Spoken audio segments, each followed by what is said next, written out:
All right, algebra, we're ready for 9.8. You guys are all set to pull all of your factoring tricks together into one. So this is our last kind of catch-all for practicing factoring polynomials completely. So we're going to be using every method of factoring that we have learned in Chapter 9. So the first one we're going to review is factoring out a common binomial. So sometimes we pull out just a common factor, but occasionally that can be in itself a binomial.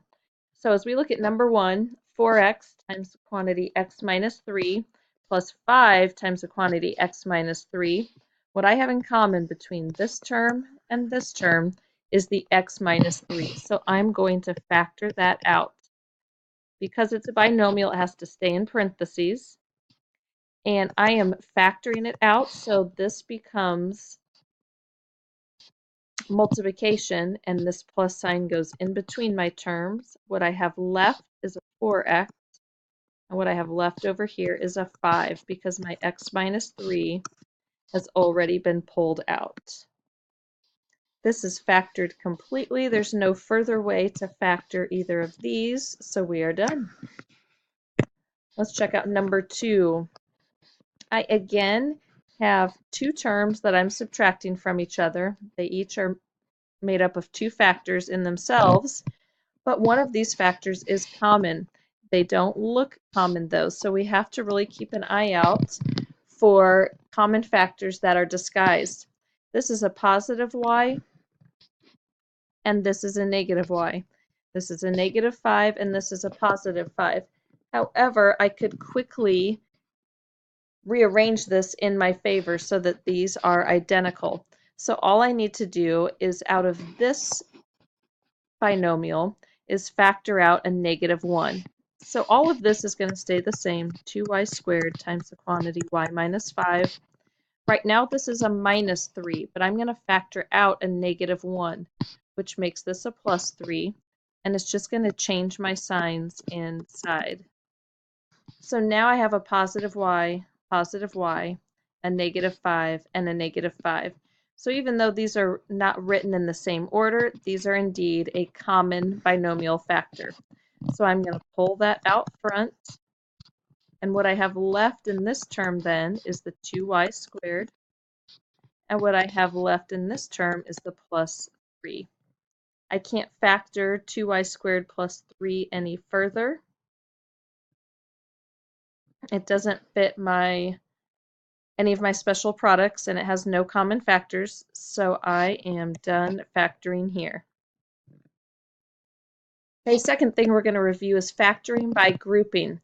We mostly did this not when a polynomial had 4 terms, but when factoring by guess and check or just following our AC method was difficult.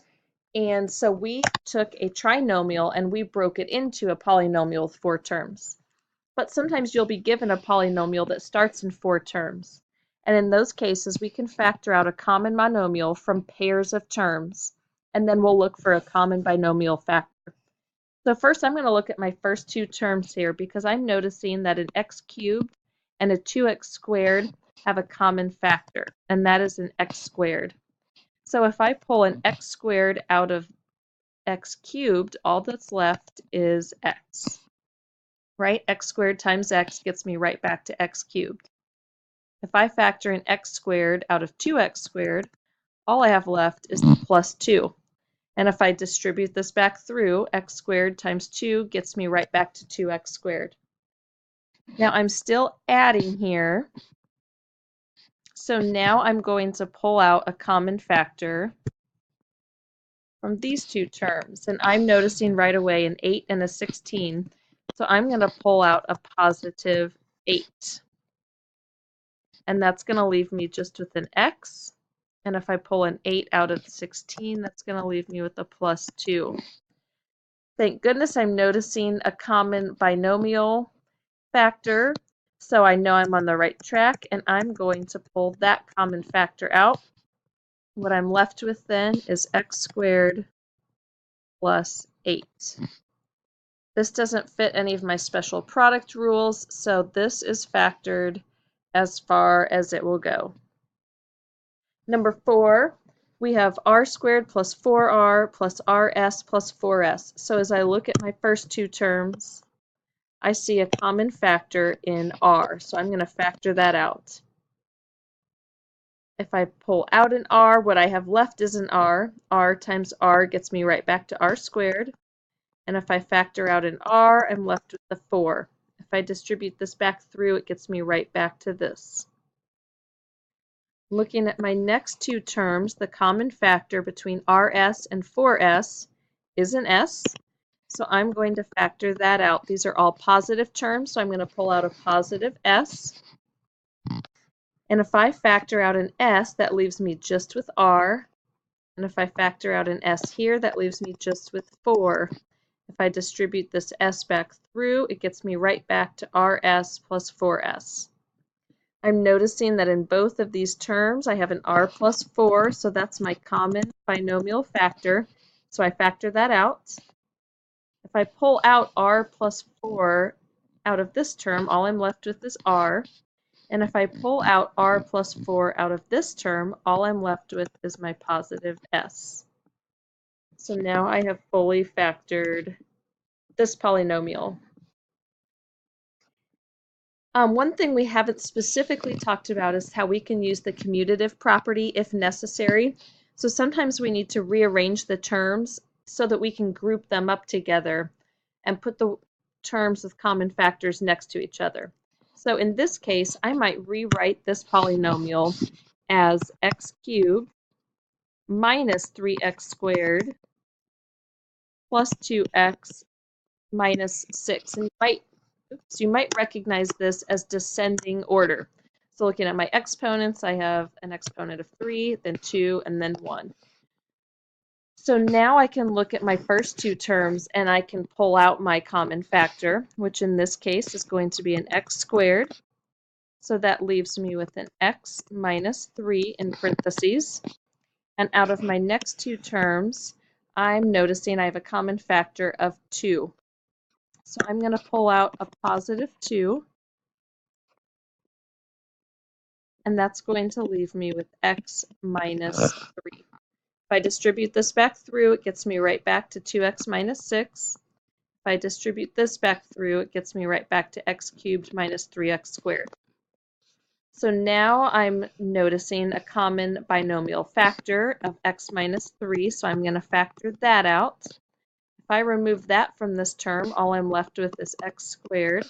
And if I factor out x minus 3 from this term, all I'm left with is the plus 2.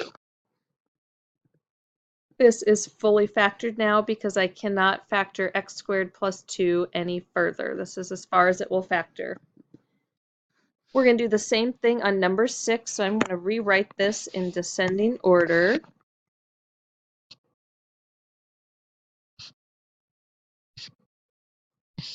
And now I can group together my first two terms, where again I'm going to pull out an x squared, and that leaves me with x plus 2.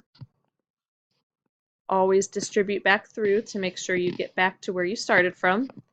And in my second two terms, I'm noticing it has a common factor of minus 5. I'm going to pull out that minus 5, and that's going to give me x plus 2. Again, if I distribute this back through, it gets me right back to negative 5x minus 10. So I know I'm on the right track. I have a common binomial factor of x plus 2. So that gets factored out, and what's left is x squared and minus 5. X squared minus 5 is not a difference of two squares because 5 is not a perfect square, so I can factor this no further. This page is going to be your best friend for the rest of this week. This is a great summary of all the strategies that we've been working on, and it even reminds you which lesson it came from, which can be an extra little link in your brain to what we've been working on. So we talk about a factored polynomial with integer coefficients being completely factored if it is written as a product of unfactorable polynomials with integer coefficients. So no fractions, only integers for our coefficients on all these variables, and it has to be written as a product of unfactorable polynomials. So keep this page handy for your reference as you're working through tonight's homework. Let's take a look at a couple. I need to factor completely n squared plus 2n minus 1. I notice that n squared is a perfect square and 1 is a perfect square. However, the only factors of 1 are 1 times 1.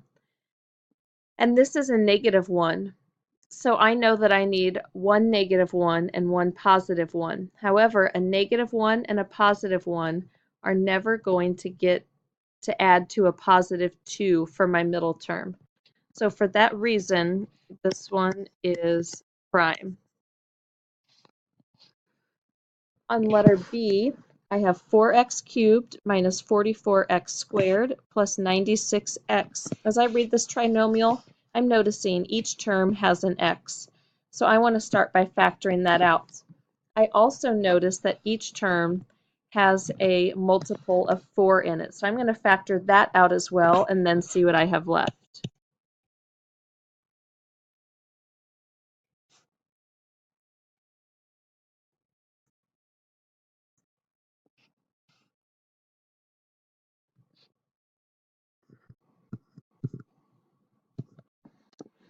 Okay, so as I pull the 4x out, now I have a trinomial. It's not a perfect square trinomial, but I'm going to consider my factors of 24 to see if I can find a pair of factors that adds to negative 11. So for 24, I could do 24 times 1. I could do 12 times 2. I could do 8 times 3. And I could do 6 times 4.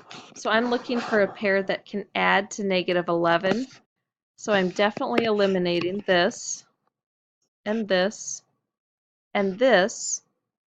But if I did a negative 8 and a negative 3, that could give me my negative 11. So I'm going to factor this further as x minus 8 times x minus 3.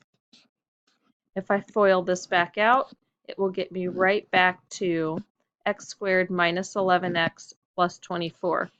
So this is now factored completely. Let's check out letter C. I'm noticing in this binomial I have two even numbers and they both have h's. So let's pull out 2h squared because that's common among both terms. So this becomes 25h squared and this becomes minus 1. I now see that I have a difference of two squares. So I'm going to use my special products rule, which says I take the square root of 25h squared, which is 5h. Oh, my eraser's not working.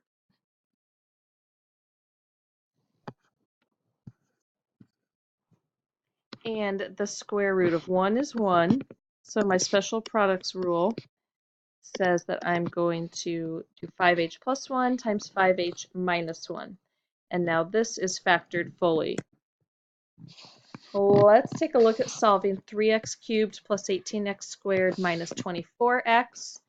We are sophisticated enough to know I need all these terms on one side, so I'm going to add 24x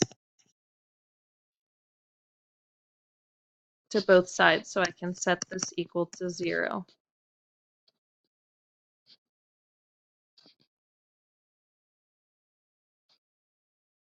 Now I can begin my work factoring. I notice that all three of these are multiples of 3, and I have an x in each term, so I'm going to factor that out. So if I factor out a 3x, then this first term becomes x squared. My second term becomes a 6x, and my third term becomes plus 8. Now I'm looking at the trinomial I have left to see if it fits a pattern. It's not a perfect square trinomial, but I bet I could find some factors of 8 that will add to 6x.